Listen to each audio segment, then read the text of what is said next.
Tchadam, Raapori jakso 344 ja sellainenkin Volvo taitaa löytyä. Mä en ole ihan varma nyt enää tästä, mutta se 343 löytyi kuitenkin. Noniin. Sillä me saatiin vahvistus X-säkin. Joo. Se oli siitä syystä, että Volvo osti Duffin ja niillä oli tällainen hihnavaidelaatikko. Joo, tuodaan joskus se Volvo Markkanen tänne, mutta mä ajattelin kyllä niin kuin icebreakeriksi tuoda semmoisen biisin tähän, että ootko kuullut, mitä Raikulipojat on laulanut? No en. Se on tälleen menee. Tai siis oon kuullut jotain. Raikulipojat, vähän niin kuin me. Okei. Okay. Täällä ylämäki, alamäki, ylämäki, alamäki, ditti. Voi ei. Ylämäki, alamäki. En muista, miten se tarkkaan meni, mutta jotain tämmöistä. Ja nyt pitäisi valita, Martin, ylämäki vai alamäki? No, koska toi varmaan kompakysymys, niin alamäki. Oikein. Me otetaan alamäki. Ja koska me istutaan tässä sohvalla, meillä on tänään vieras. Niin, tästä se voi päätellä. Kyllä näin. Joo. Ja toivotetaan tervetulleeksi Kaisa Alamäki. Kiitos. Tervetuloa. Kiitos. Ja aiheena tänään Nordnet-sijoitusvakuutus. Mikä ihme se on ja mitä sinä, Kaisa, tiedät siitä? Voisit vähän esitellä itseäsi ja tehdä semmoisen intron, että mikä on tämä markkinoita mullistava tuote, mikä on tupsahtanut nytten eterin. Kaisa Alamäki on tosiaan mun nimi ja mä toimin Nordnet Livin Suomen sivuliikkeen johtajana. Nordnet Livsforsikring AS on Nordnetin norjalainen henkivakuutusyhtiö. Ja hän on noin sanotusti tämä meidän hub siellä Oslossa. Ja Suomessa on tämä sivuliike täällä Nordnetin kyljessä. Ja sinä olet kuka? Mistä sä tuut ja miten sä tänne päädyit? No siis mä olen erittäin ylpeästi torniolainen itse asiassa. Oikeesti? Joo. Ja wow. Mä synnyin Torniossa ja sieltä sitten lähdin opiskelemaan Saksaan Hampuriin nuorena tyttönä ja sitten valmistuessani kaikki opiskelijakaverit kertoi, että Luxemburgissa on makeita duuneja ja sitten sinne muiden mukana rynnin sitten ja päädyin töihin sellaiseen amerikkalaiseen sijoitusrahastoon kuin AllianceBernsteiniin. Oho. Ja oli heidän leivissään sitten 7 vuotta varmaan. Siirryin sitten sieltä Saksaan tekemään duunia heille. Ja sitten sieltä kaiken kaikkiaan mä olin tuolla Saksassa Keski-Euroopassa 20 vuotta ja sitten palasin Suomeen ja sitten menin töihin Mandatum Lifeen ja sitten sieltä töihin säästöpankkiryhmään Noa-säästöpankkiin ja nyt mä oon täällä.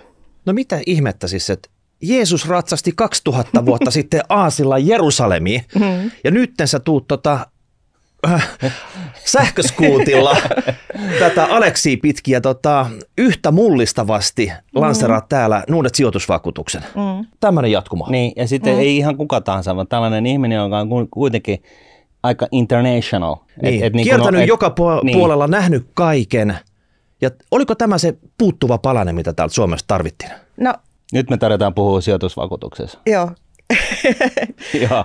Vakuutussijoittaminen on sellainen asia, minkä parissa mä oon tehnyt nyt töitä. Ihan siis siellä Saksassakin jo oli näitä unit linked agreementteja, mitä käytettiin. Mutta se, että mikä mun mielestä tässä Nordnet-sijoitusvakuutuksessa on niin mahtavaa, on se, että kaiken kaikkiaan tässä aika lailla opportunistisessakin sijoitusmaailmassa, niin on aina hienoa, kun sä voit ottaa jonkun tällaisen upean asian, joka on ehkä ollut aika harvan käytettävissä kaikessa kauneudessaan, ja tavallaan tuoda sen sitten niin isolle yleisölle, mitä me tehdään nyt Nordnet-sijoitusvakuutuksen kanssa. Eli me tavallaan tuodaan digitaalisesti myös ihan jokaiselle ympäri Suomen käyttöön tämä sijoitusvakuutus ja valtavasti paljon laajemmin instrumentein kuin sitä tällä hetkellä on tarjottu Suomessa. Eli jos nyt pistää sille in the nutshell, mitä tämä tarkoittaa, niin tämähän ei ole uusi tuote markkinoilla. Tästä on puhuttu aikaisemminkin, että tämä on nyt sijoitusvakuutus, se on samaa kuin kuori, se on samaa kuin säästöhenkivakuutus. Tällä lapsella on monta nimeä, mutta nyt tämä on paketoitu uudella tavalla, uusin ehdoin, uusilla parametreilla, sille, että tämä käytännössä, niin kuin, jos on aikaisemmin ollut vain tietyn porukan mahdollisuus sijoittaa tai käyttää tätä, niin nyt se on niin kuin laajennettu tätä asiakaskuntaa, niinkö? Mikä se on se, niin kuin se mullistavin juttu tässä? Siis tämähän on siis maailman hyvin, hyvin vanha tuote. Tämä on henkivakuutus kaikessa yksinkertaisuudessaan. Joo. Ja eli sellainen, joka korvaa rahaa, jos kuolee. Kyllä. Yes. Se on tavallaan niin tässä se pohjimmainen ajatus on tässä se, että sulla on tällainen vakuutustuote ja kun sä kuolet, niin joku sun valitsema edunsaaja saa rahaa. Mutta sillä tavoin, että sä itse maksat siihen sopimukseen pääomaa ja sä pyydät sitten henkivakuutusyhtiötä sijoittamaan sitä rahaa sun puolestasi, tekemään allokaatiomuutoksia siihen omaisuusmassaan, mikä siinä henkivakuutuksessa on. Tämän tuotteen hienoimpia etuja mun mielestä on se, että sä pystyt määrittelemään, kenelle se varallisuus menee. Ihan niin kuin tämmöisessä perinteisessä henkivakuutuksessa edunsaaja. Tässäkin on edunsaaja. Ja sä määrittelet, kuka se edunsaaja on.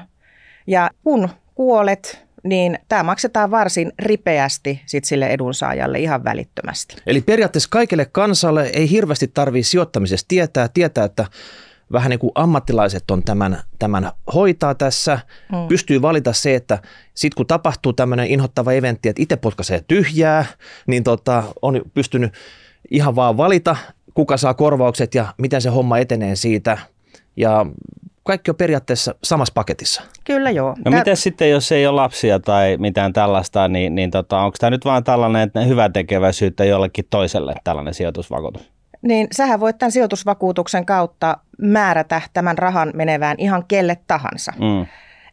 Se ei aina välttämättä, siis se voi mennä jollekin säätiölle, yhdistykselle, se voi mennä naapurille, se voi mennä kummilapselle.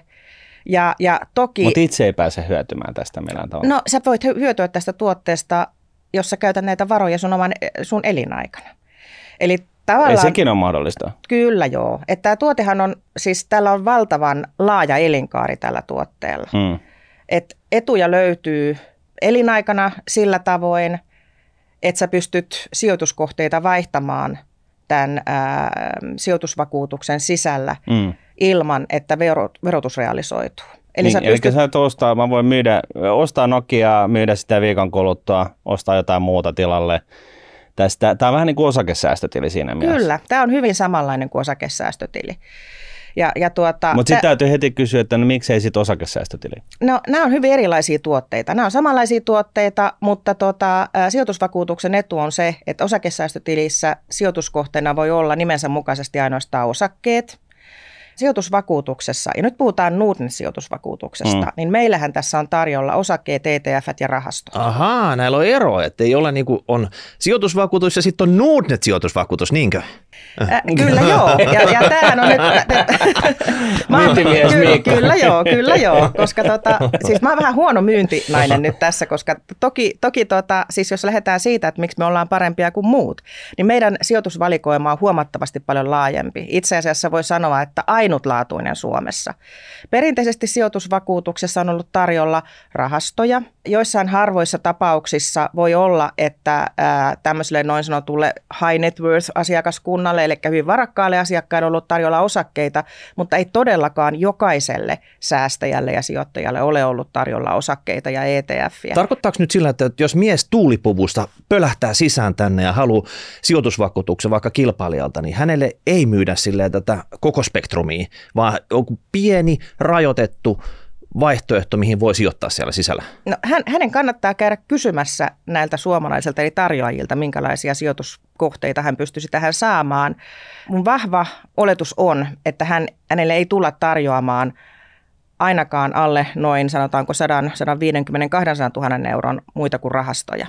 Et kyllä me ollaan tällä hetkellä mun tietääkseni ainoa, joka tarjoaa ihan jokaiselle sijoittajalle ja säästäjälle sijoitusvakuutukseen sekä osakkeita että ETF:iä että tietenkin rahastoja. Ja tämä siis nyt tulee henkilöltä, joka on suunnilleen Suomen niin kuin osaavin sijoitusvakuutushenkilö, niin ehkä tässä voi olla joku vissi perä. Okei, eli siis tämän kaikelle kansalle, me puhuttiin nyt siitä tuulipukumiehestä, niin onko hän nyt se kohderyhmä tässä vai oliko tämä nyt ihan kelle vaan ja sitten muissa paikoissa tämä ultra high network-asiakkaat, että saako ne jotain ekstra palvelua vai siis kenelle tämä niinku on tehty? Mikä on kohderyhmä nyt tällä sijoitusvakuutuksella? No kyllähän asiakkaana aina itse pitää miettiä, että onko tämä just mulle.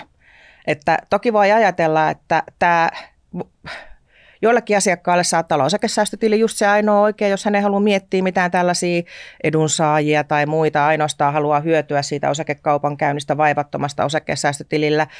Sijoitusvakuutus voisi sopia asiakkaalle, joka sijoittaa tosi pitkäaikaisesti, joka oikeasti haluaa miettiä, että mitä mun varoille tapahtuu mun kuoleman jälkeen. Yksi kohderyhmä voi olla asiakkaat.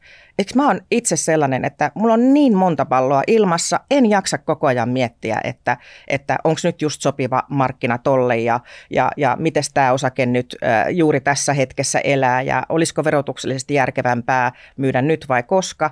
Niin tämä on sellaiselle asiakkaalle loistava, joka haluaa esimerkiksi jotain hyviä osingonmaksajia ja sitten siinä kohtaa, jos haluaa vaihtaa yhtiötä, niin ei halua alkaa räknäämään mielessänsä, että okei, että onko nyt tavallaan kannattaako ostaa vai myydä, onko tuossa hirveästi tuottoja sisällä vai mitä. Niin verotuksen kannalta. Verotuksen kannalta, koska tässähän ei synny tavallaan, verotus ei triggeröidy sijoituskohteen muutoksen yhteydessä.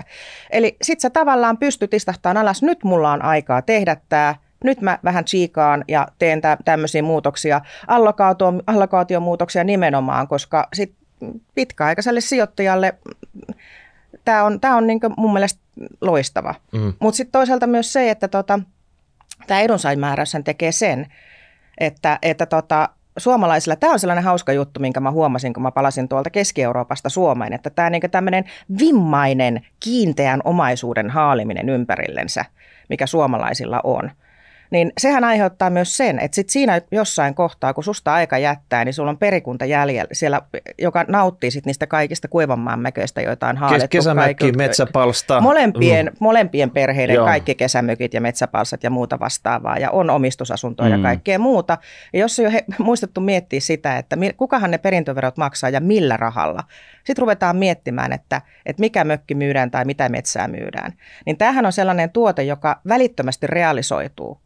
Eli tänne kun säästää sitä rahaa siltä varalta, että sitten se perikunta pystyy, se saa ne käteiset aika rivakasti haltuunsa, jonka jälkeen parissa viikossa.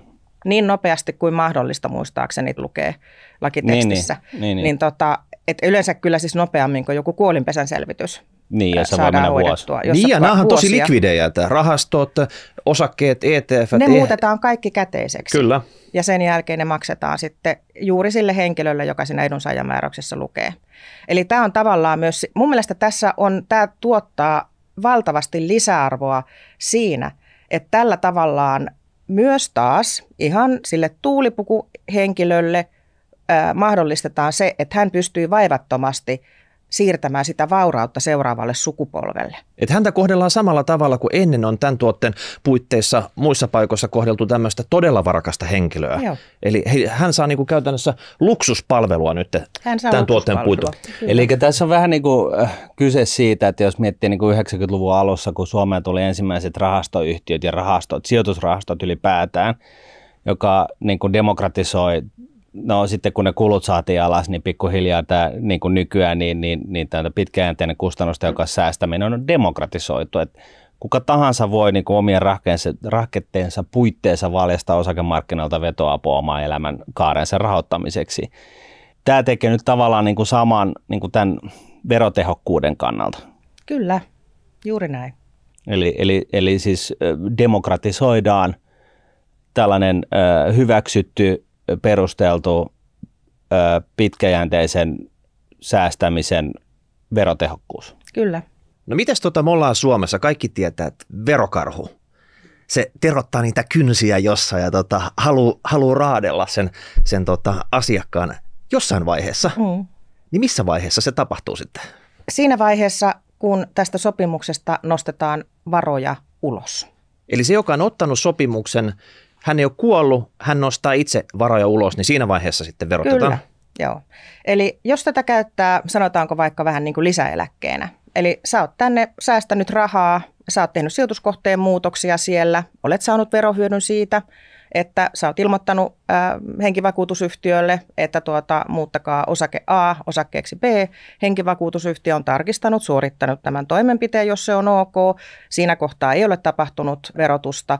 Ja kun sinä sitten nostat tästä sopimuksesta varoja ulos, ilmoitat henkivakuutusyhtiölle, että nyt haluan varoja ulos, niin kun ne varat ovat sinun tililläsi, niin siinä kohtaa se verotus vasta realisoituu. Ja sitten se on niin, että jos onko se näin, että jos olet laittanut 10 yksikköä rahaa sisään ja tässä vaiheessa, kun sä nostat ulos, niin se on 15, niin siltä osin, kun jos sä sanotaan, että nostat sitten tässä yhteydessä 6, niin se tarkoittaa sitä, että sä joudut verolle niin kuin 2 ja se 4 on niin kuin tavallaan sitä sisään laitettua rahaa ja sitten se 2 on tässä yhteydessä sitä niin kuin voittoa, joka niin kuin tavallaan realisoituu siinä kohtaa sen 6 osalta. Siltä osin, kun sinä nostat, niin tuoton osuudesta maksat veroa. Eli et maksa sitä koko tuotosta veroa, mikä siinä sopimuksessa on, vaan ainoastaan siltä sen summan, minkä sä nostat, niin sen tuoton osuudesta. Joo, kyllä. Se oli 4 vuotta sitten, kun osakesäästötili lanseerattiin, niin samassa yhteydessä muutettiin vähän näiden vakuutustuotteiden verokohtelua. Ja. Mutta tämä toinen verokohtelu, eli nyt se pappa, hän potkaisee tyhjää, niin mitä nyt se edunsaajat siellä, niin mikä heidän verokohtelu nyt tässä on sitten, kun rahaa tulee ovista ja ikkunoista? Lähiomaiset saavat tämän henkivakuutuskorvauksen pelkällä perintöverolla. Joo. Ja muut kuin lähiomaiset maksavat sitten ihan normaalisti pääomatuloveroa tästä korvauksesta, henkivakuutuskorvauksesta. No onko se yleisintä laittaa niitä lähiomaisia sitten edunsaajaksi vai voiko sinne nyt laittaa sitten kissan tai sen säätiön, mitä tästä nyt puhuttiin? Että siis sinne voi oikeastaan ihan kenet tahansa laittaa. Jonkun juridisen henkilön. Kyllä. Et kissa ei varmaan käy. No kissa ei, mutta esimerkiksi Helsingin eläinsuojeluyhdistyksen voisi laittaa, jos haluaisi kissoille esimerkiksi lahjoittaa varoja, niin voi laittaa. Fyysisen tai juridisen henkilön, joku tällainen, yes. Mutta se avaa aika monta mahdollisuutta. Kyllä, mutta eihän tämäkään ole mikään, että kun aina ei kaikki ole kaikille paras vaihtoehto, niin missään nimessä ei voi sanoa näin, että esimerkiksi tämä sijoitusvakuutuksen edunsaajamääräys olisi paras vaihtoehto nyt jokaiselle. Että kyllä sen aina kannattaa vähän miettiä, että mikä olisi meille se fiksuin no milloin tapa. Se ei ole sitä, kun tämä nyt kuulostaa siltä, että jos mä nyt saan korkoa korolle lyhentymättömänä niin kuin 60 vuoden ajalta, jos aloittaa ajoissa tällaisen sijoitusvakuutuksen puitteissa säästämiseen ja sitten joku rintaperillinen saa tämän syliin tämän koko potin perintöverolla, niin eikö tämä nyt ole aika kova juttu? Joo, mutta perheet on erilaisia. Niin. Esimerkiksi voi olla sellaisia tilanteita, että aviopuolisojen kannattaa esimerkiksi miettiä, että olisiko esimerkiksi kuolinpesä järkevämpi vaihtoehto. Että kyllä mä aina vähän niin kuin, että tämä henkivakuutuksen edunsaajamääräys on aika voimakas työkalu. Koska tämähän tavallaan peittoaa testamentin täysin. Eli se, mitä siellä lukee, niin se toteutuu. Esimerkiksi nimellä mainitsee aviopuolison, niin se on siellä, että vaikka sä eroot ja vaikka sä meet uudestaan naimisiin, niin jos siellä on se Martin Paasi vaikka edunsaajana ja vaimosi on tehnyt jotain... Lähtenyt penaan kyytiin. niin esimerkiksi, niin sä saat sitten, niin sä olet sitten se edunsaaja. Joo. Tavallaan, että tämä on tosi, turvallista on aina ehkä miettiä sit se, että sinne voi laittaa kuolinpesä ja sitten se menee kuolinpesän varallisuudeksi. Tai sitten sinne tosiaan voi laittaa omaiset esimerkiksi tai näin. Niin, jolloin se omaiset määräytyy niin kuin tällaisen puoliso ja lapset tai näin. Että jos sinne nimeltä ihmisiä mainitsee, niin kannattaa olla aina ehkä aika sensitiivinen ja kerran vuodessa vaikka käydä tarkistamassa, että vieläkö tilanne on sama. Niin, jos niin kuin miten käy, jos laittaa vaikka jonkun henkilön, joka sitten kuolee, niin miten sitten käy? Kuolinpesä on aina se osoite, mihin tavallaan sitten niin, varat ohjautuu. Se laittaa, niin kuin, joku laittaa sinne niin kuin Roosan edunsaajaksi, sitten Roosa kuolee 20 vuotta ennen sua ja sitten se tavallaan se kuolinpesä. Tässä ei toimita tavallaan niin testamentissa, että ruvetaan sitten vähän niin katsoa, että kuka seuraavaksi, vaan tässä tavallaan se kuolinpesä on aina se osoite. Jos nimetty edunsaaja ei enää ole mahdollinen ottaa vastaan sitä, niin silloin varat ohjataan kuolinpesään aina. No mitäs Hesari ehti jo tästä uutisoida, että tämä on osakesäästötilin tappaja. Mm-hmm. Ja osakesäästötilillä saa sijoittaa osakkeisiin, ei paljon muuhun. Siellä on ylärajat. Tässä ei ollut ylärajaa, täällä sai sijoittaa osakkeisiin, rahastoihin, ETFiin. Miten osakesäästötili ei saa käyttää lainaa, niin boostatakseen näitä tuottoja täällä. Miten sijoitusvakuutuksessa? Kyllä. Nordnet-sijoitusvakuutuksessa voi käyttää kaupankäyntiluottoa myös. Eli nämä voi vivuttaa? Kyllä joo. Et kaupankäyntiluotto tulee nyt tässä syksyn mittaan lisätään tähän tuotteeseen. Tällä hetkellä tässä lanseerauksen yhteydessä se ei vielä ollut tarjolla, mutta sanotaanko, että ennen joulua toivottavasti saadaan jo tähän kaupankäyntiluotto myös. No on aikamoinen paketti niin sanotusti. Jos mä olisin kilpailijoiden dirikka, niin mä varmaan tällä hetkellä pyyhkisin hikeä otsalta, niin mä miettisin sitä, että nyt ne kissanpäivät, niin sanotusti kun palkkaa tuli ihan Simona, bonareita, skimbasin aina kevät Samoniiksissa ja afterskis vietin siellä ja hirveästi näissä työpaikalla käynyt, koska raha tuli ovista ikkunoista, kun oli näitä menneen maailman tuotteita. Mutta nyt kun tuli tämä Nordnet-sijoitusvakuutus, niin onko tämä nyt se, mitä siellä kilpailijoiden norsulutorneissa tapahtuu? Et nyt ne miettii, että voi vitsi Nordnet, mitä te teitte, kun tuette tämmöisen tähän, niin nyt ei ole kellään enää kiva, niinkö? Mä en voi heidän puolestaan puhua. Mutta hikeä pyyhitään varmasti siellä. Tämä on musta on aina hienoa, kun tavallaan tällaisia heilutellaan vähän näitä ravistellaan rakenteita ja vähän disruptoidaan markkinaa ja tuodaan jotain uutta. Tämähän palvelee meitä kaikkia. Kun näistä asioista puhutaan, niin se palvelee kaikkia. Säästämisestä ja sijoittamisesta puhutaan enemmän. Säästöhenkivakuutus kautta sijoitusvakuutus tulee useamman asiakkaan tietoisuuteen. Ja osakesäästötilillä on oma yleisönsä, eli se sopii ihan varmasti jollekin ihmiselle erittäinkin hyvin. Sijoitusvakuutus saattaa olla jollekin toiselle täydellinen ratkaisu. Tämä on musta mahtavaa, että markkinassa tapahtuu. No tässä pitää jokaisen pistää ne 2 älynystyrää niin kuin hieromaan yhteen sitten, että onko se arvo-osuustili, onko se osakesäästötili, onko se sijoitusvakuutus, onko se 2 näistä, onko se kaikki 3, miten mä sen teen, millä mä aloitan, millä mä lopetan, mihin mä laitan eniten rahaa. Siis tästähän nyt tuli aikamoinen savotta. No ei se mun mielestä ole.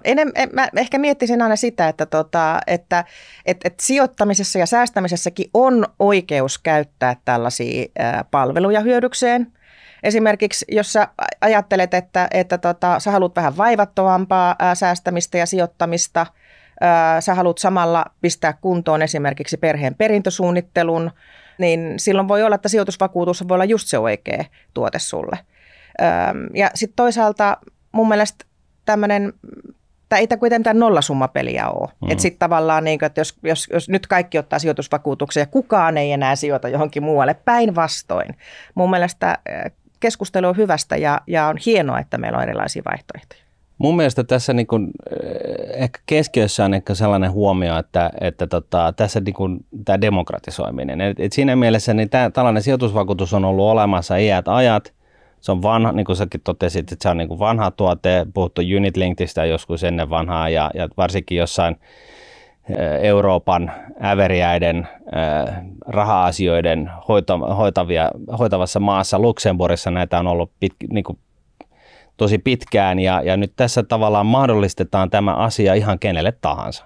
Kyllä. Siis siitähän tässä on kyse.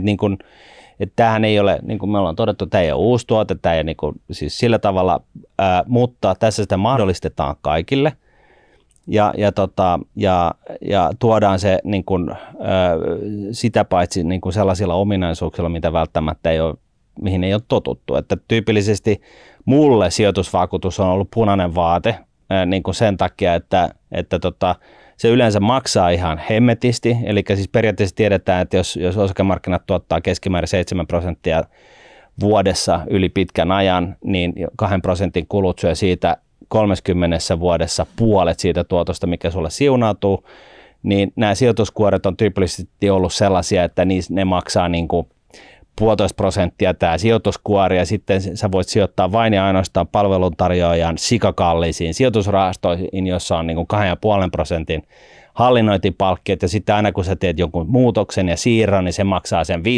5% ja loppupeleissä niin sä sitten sen 60 vuoden niin kuin säästämisen jälkeen ihmettelet, että missä ihmeessä nämä kaikki tuotot on, kun sulla on ollut siis käytännössä keskimäärin sellainen niin kuin 3,5%, niin kuin, no mä vedän nyt hihasta, mutta siis niin kuin, ei ole epärealistista, että sulla on sellainen 3,5% niin kuin kulu ollut päällä niin kuin koko ajan. Käsijarru, niin Käsijarru niin kuin simosti päällä ja sitten vielä pankkivirkalle on onnistunut myymään ja ehdottaa sulle jotain niin kuin tällaista yhdistelmärahastoa, josta puolet niin kuin rahasta on ollut jossain korkoinstrumenteissa, jotka ei tuottanut mitään viimeisen 10 vuoden aikana, tai siis 5 vuoden aikana.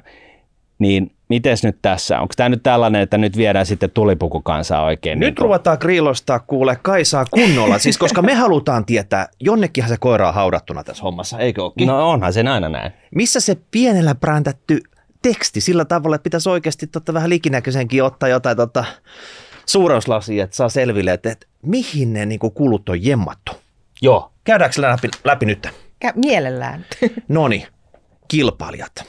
Ne rokottaa talletuksista. Ei ole pelkästään se, että sä laitat rahaa sinne sisään, sinne kuoreen, eli tähän sijoitusvakuutukseen. Niin paljon se nyt tässä sitten maksaa? Ei ole mitään maksupalkkiota. Eli varat menemät ihan sellaisenaan suoraan sit henkivakuutusyhtiölle ja sijoitusvakuutuksiin. Siis ei ole mitään mukaan merkintäpalkkiota? Ei ole merkintäpalkkiota ollenkaan. Ei millään nimellä ole kulua tästä rahansiirrosta sinne kuoreen. Ei ole rahansiirtopalkkiota? Niin. Ei.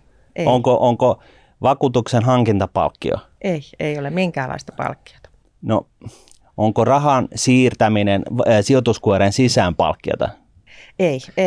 Kyllä se ihan, että jos sinne sen 100 euroa laittaa sinne henkivakuutusyhtiöille, niin sitten henkivakuutusyhtiö sijoittaa sitten se 100 euroa. Me näytetään vähän niin kuin tyhmiltä, kun me ei nyt saada selville Kaisasta nyt sille, että mihin se on jemmattu tässä. Mennään seuraava kohta, niin me ehkä palataan tähän. Niin. No sitten jos mä haluan nostaa sieltä rahaa. Mulla on nyt se kertynyt, mä pistin sieltä tonnia, siellä on kerännyt ehkä sellaisia satasia niin kuin 5 vuoden ajan kuussa, kuukausi säästänyt. Tai mun taide olla, niin todennäköisesti se on niin kuin pakkasella, mutta anyhow, mulla on nyt siellä rahaa sisässä siellä kuoressa. Niin. Ja sitten mä haluan nostaa sen pois. Niin mikä on tämmöinen nostopalkkio sitten tästä rahan kotiuttamisesta kuoresta takas kotiin? Eli kun sä et ole vielä kuollut ja sä haluat ottaa sieltä kyydistä, esimerkiksi jatkaa sun eläkettä näillä rahoilla, niin kun sä nostat sieltä vakuutuskuoren sisästä ja sitä rahaa siirretään sieltä vakuutuskuoresta ulos. Niin, mä pistän sen niin sitten mitä tämä maksaa? No henkivakuutusyhtiö ei peri mitään. Me toki otamme sitten sitä tuotosta, otamme sen 30% ennakkoperimme, mutta se on sitten menee verokarhulle, että sille me emme voi mitään. Ei, mutta siis niin kuin nyt puhutaan palkkioista. Palkkioista emme peri mitään nostopalkkioita. Ei edes siitä, niin kuin, että ne joutuu realisoimaan sitä omaisuutta niin, että ne voi maksaa ulos, niin ei ole sellaista realisointipalkkiota. Ei. Ei ole sellainen niin kuin realisoinnista kotiutettavien varojen rahansiirto sun tilille palkkiota. Toi on mahtava palkkio. Toi pitäisi keksiä, että onko se olemassa. Ei ole. Emme peri mitään nostopalkkiota. Okay. Eli jos mä nostan tällä viikolla potin, ei palkkiota. Jos mä nostan seuraavalla viikolla potin, ei palkkiota. Ja sitä seuraavalla viikolla potin, ei palkkiota. Ei palkkiota. Okei, no nyt mä tiedän sitten, mistä se palkkio otetaan. No nyt päästään kyllä. Niin? Nyt päästään kyllä lähellä. No. Se otetaan siitä, kun mä sitten vaihdan omaisuutta.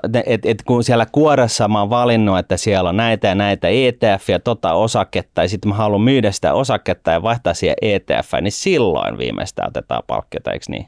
Joo, siis tokihan osakekaupankäynnistä peritään välityspalkkio, joka on esimerkiksi Suomi-osakkeille minimi 5 euroa tai 0,08%. Mutta ei niinku mitään ekstraa siihen? Ei mitään ekstraa. Et näissähän on, siis jotkut toimijat saattaa ottaa esimerkiksi rahastoistakin kaupankäyntipalkkiota, tai sitten saattaa olla rajoitettuja kaupankäyntimääriä, eli sä voit esimerkiksi kuluitta vaihtaa vaikkapa 6 kertaa vuodessa, jonka jälkeen alkaa menemään palkkiot tai muita. Mutta siis tämä on sen kohderahaston päätettävissä oleva asia? Ei, kyllä se on sen välittäjän tai jakelijan totta kai hän saa ottaa sellaiset kulut siitä jakelusta, mitä haluaa. No Suomi-osakkeet oli selkeä homma, mutta nyt jos haluaa asiakas vaihtaa vaikka niitä rahastoja sitten 7 kertaa vuodessa, niin miten se sitten onnistuu se tässä? onnistuu ensimmäisellä sekä 8 kerralla ilman kuluja. Eli niistä ei mene mitään palkkioita. Joo. No johan on kumma. Eli periaatteessa osakkeet, ETF, niissä on välityspalkkio, rahastot ei palkkiota, mutta nyt me ollaan taas nyt, vieläkään nyt löydä tästä koiraa, mihin se on tiedän. No nyt mä tiedän. Okay. No siis mähän on ollut alalla pitkään. No niinpä tietysti. Nyt sä käytät sitä kokemuksen syvää rintaääntä, niin minäpä kerran, mistä se otetaan. Hihasta nyt pöytään sitten. Joo, se on tuollainen noin 5% hallinnointipalkkio tästä kuoresta. Onko? Se on puoliksi oikein. Eli kysymyksessä tosiaankin on tämä hallinnointipalkkio, mutta se on meillä mielestäni hyvinkin maltillinen. Eli 100 000 euroon saakka 0,35. Siis prosenttia? Prosenttia. 0,35? Kyllä. Eli ei edes prosenttia? Ei edes prosenttia. Vaan 0,35? Alle 0,5%. 35 basis pointsia? Kyllä. 35 basis pointtia. No sitten se nousee varmaan siitä, kun isompi sen jälkeen se laskee itse asiassa. Eli yli 100 000 euron sijoituksille se on sitten 15 beisaria, eli 0,15. Eli 100 000, jos mulla on 200 000, niin mä maksan sen 0,35 ensimmäisen 100 tonnin edestä, ja sitten kun se menee siitä yli, niin mä maksan sen 15 beisaria. Kyllä joo. No nyt me löydettiin semmoinen pieni koira, mikä oli haudattu, semmoinen chihuahua selvästi sitten. Ei ollut vielä semmoinen niin kuin bulldogki. Mutta sehän tarkoittaa sitä, että jos mä sijoitan ETF, jossa on 6 basis pointsin hallinnointipalkkia, niin eihän tämä nyt hirveästi maksa kyllä. Ei. Ja tämähän on nyt tämä keskustelu aina siitä, että mä tiedän Martin, olen kuunnellut Rahapodia aikaisemminkin, niin sä oot tämmöinen kuluhaukka, tai miksi se nyt sitten voisi niinku sanoa, niin kyllähän tämähän on tavallaan palvelu, että on ihan ok joskus hyödyntää jotain tällaisia lisäpalveluja elämässä, ja mun mielestä tämä on just semmoinen, että kun tässä nyt on nämä tietyt esimerkiksi verohyödyt pitkäaikaiselle sijoittajalle, tässä on tämä edunsaajamääräys ja näin, niin se mun mielestä ihan oikeuttaa sille, että tästä voi periä pientä palkkiota. Totta kai, eihän siis kukaan ole tässä maailmassa hyvän tekeväisyyttä tekemässä sitten kuitenkaan, että juuri näin, mutta että tuohon kuluhaukka-asiaan, niin se on ihan ok. Mä otan sen niin kuin kunnioituksena. Se on hyvä asia mun mielestä, että joku pitää huolta siitä, että Joo, ja siis tässähän ei ole muusta kyse kuin siitä niin kuin ymmärryksestä, että tosiaan ne kulut syövät tuottoa, eli niistä kannattaa olla vähän pihi. Ja ihan vilpittömästi, niin täytyy kyllä sanoa, että mun kokemuksen mukaan sijoitusvakuutukset on periaatteessa hinnoiteltu kuoliaaksi, eli ne on ollut käytännössä absolute no-go sen takia, että ne niin kuin oikeasti se kustannus on ihan jäätävä. Et jos 2% syö 30 vuodessa puolet siitä sulle muuten tuloutuvasta tuotosta, niin kun näissä kuorissa on helposti niin kun ne kokonaiskustannukset, kun ne pakotetaan tietynlaisiin sijoitustuotteisiinkin vielä, niin siis sen moni, no jos ei nyt monikerta, niin reilusti yli sen 2%, niin tämähän tekee tästä niin kuin ihan mahdollisen tällaisen pihistäjän mielestä. Mitä ihmettä? Rupeat sä niinku löystymään vanhetessasi? No en mä löysty. siis pakkohan sitä on nöyrtyä niinku faktan edessä, että jos tää on näin, siis pakkohan se sitten myöskin todeta. Jos asia on hyvin, niin oksat pois. Mitäs kun tää kuitenkin on vakuutustuote ja tässä on tämmöinen riskipreemio, sillä saa jotain etua, mutta se jotain pientä myös kustantaa sitten. Kun tämä erääntyy, tämä sopimus henkivakuutuskorvauksena edunsaajille. Eli joku rikas leski niin potkaisee tyhjää. Kyllä. Ja ei jos minä kuolen koska tämä nyt on ihan fakta, että emme me täällä ikuisesti kukaan ole. Niin silloin henkivakuutuskorvaus maksaa sen säästösumman päälle vielä 1%. Eli mistä henkivakuutuskorvaus on aina 101%. Se on vaan näin. Se on vaan näin. Onko nämä kaikki henkivakuutukset maailmassa? Ei kaikki ole tällaisia. On sellaisia, joissa maksetaan esimerkiksi 95% ja 5% pidättää henkivakuutusyhtiö tai maksetaan 99% tai maksetaan 100%, mutta me maksamme 101%.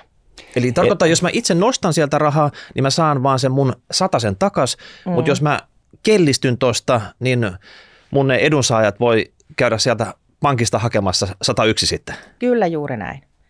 Ja tässä siis sijoitustuotteessa, tässä sijoitusvakuutuksessa, niin tässä on siis nimenomaan niin sanottu henkivakuutusominaisuus. Se on niin kuin leivottu tähän sijoitusvakuutus niin kuin pakettiin sisään. Ei sitä ole oikeastaan leivottu siihen sisälle, vaan tämä on henkivakuutustuote. Okay. Ja tämä on vaan sijoitussidonnainen henkivakuutus, niin voisi niin näin sanoa. Että se sijoitus on tullut tavallaan siihen niin lisänä. Okei. Ja siis käytännössä se tarkoittaa, jos eroat niin osakesäästötiliin, niin nyt haluaa piirtää niin sillä karttaa, niin osakesäästötili, niin silloin se omistus, se on sun osakesäästötili. Ja se omistus on niin kuin erillään palveluntarjoajan varoista, eikö niin? Mutta sitten jos se on sijoitusvakuutus, sijoitussidonnainen sijoitusvakuutus, niin ne rahat, mitkä sä oot laittanut sinne sijoitusvakuutuksen kuoreen, niin niillä on ostettu sitä tavaraa, mitä sä haluat, mutta ne niin kuin varat on käytännössä henkivakuutusyhtiön taseessa. Kyllä, juuri näin. Okei, eli löytyy niin kuin siis tällainenkin ero sinänsä. On.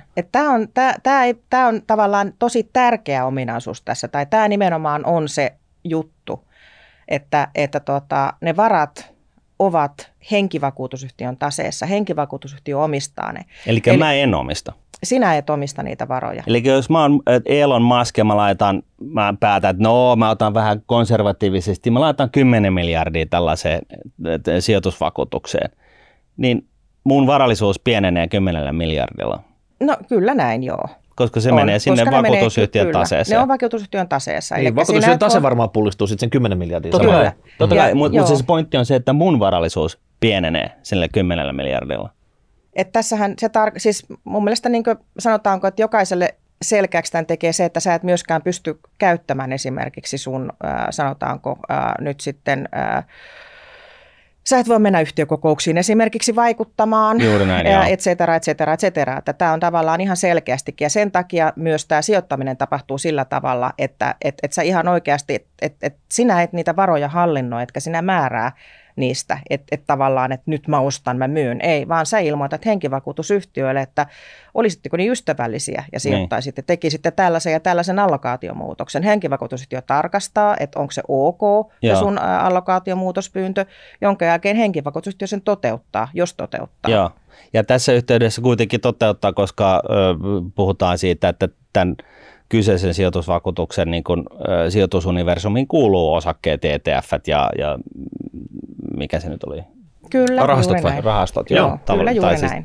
Eli se hyvä puoli tässä on se, että se ei ole sun omaisuutta, mutta se huono puoli on myöskin se, että se ei ole sun omaisuutta, koska periaatteessahan on olemassa tämä riski siitä, että vakuutusyhtiö, mä en tiedä onko sellaista ikinä tapahtunut maailmassa, mutta että vakuutusyhtiö joutuu niin kuin selvitystilaan, niin sitten ne varat on niin kuin sen lainausmerkeissä konkurssipesän omaisuutta. Kyllä.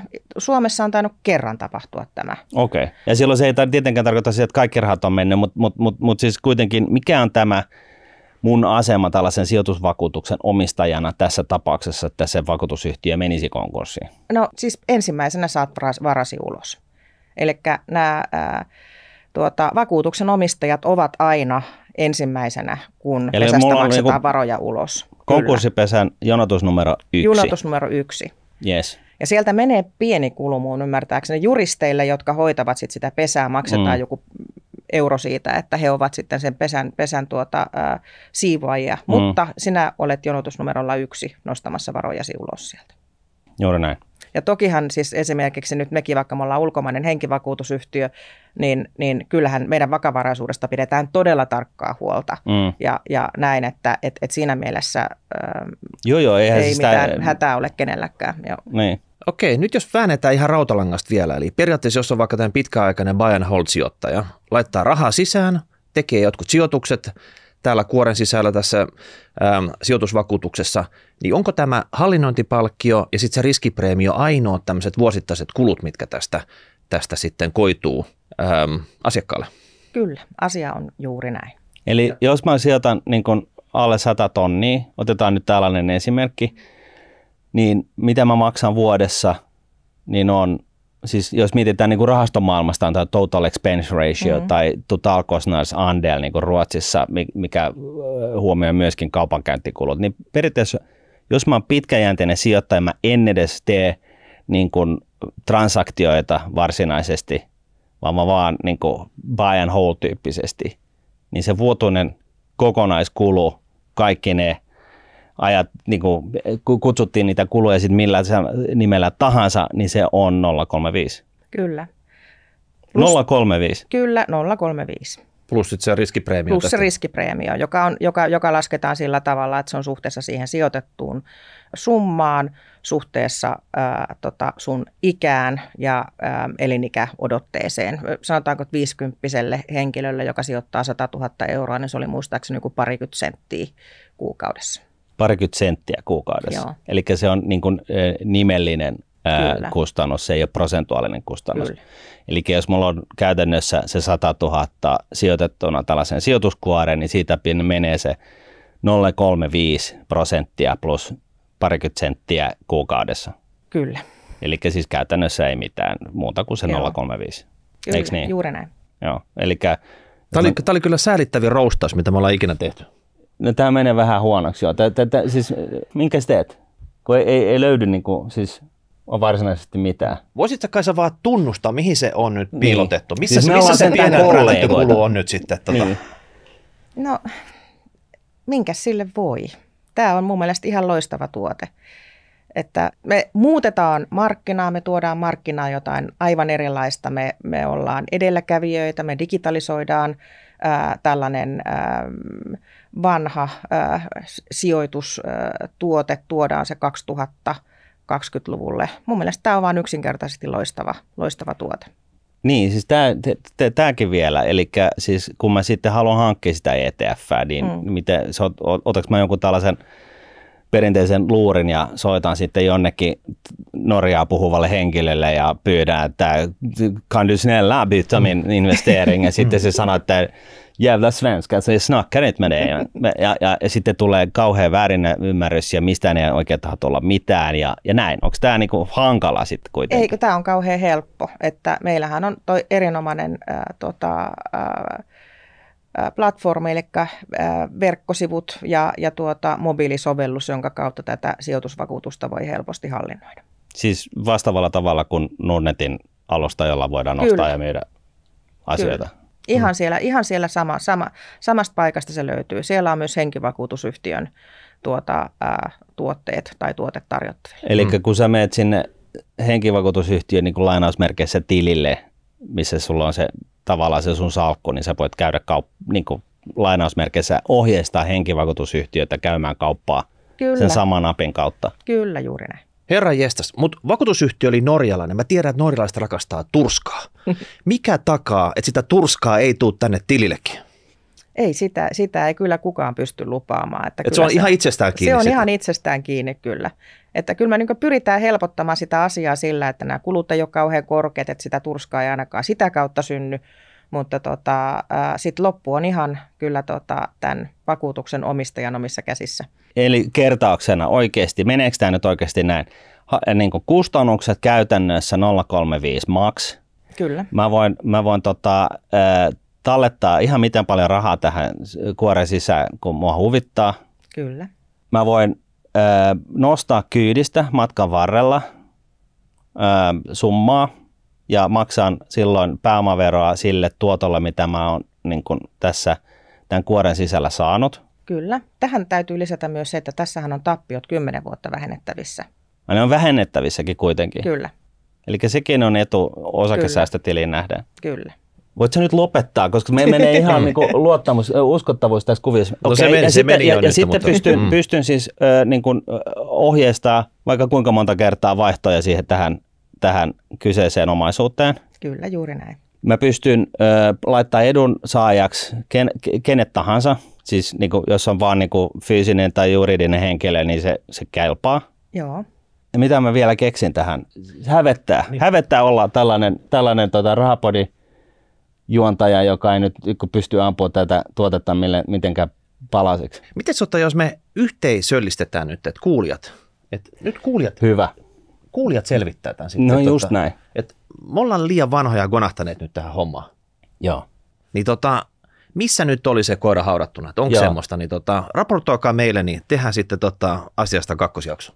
Jaahas, mä luulen, että meidän on nyt pakko lopettaa tämä viimeinenkin uskottavuuden ripe kato meiltä. Eli kiitos Kaisa Alamäki, pääsit tänne kertomaan faktat pöytään ja vähän kouluttaa meitä, niin katsotaan, nähdäänkö meitä enää ensi viikolla täällä etterissä. Niin, mennään nyt vähinään niin pois tästä jaksosta. Niin, Kiitos, kun sain tulla terve. Moido, moido. No niin, hei hei.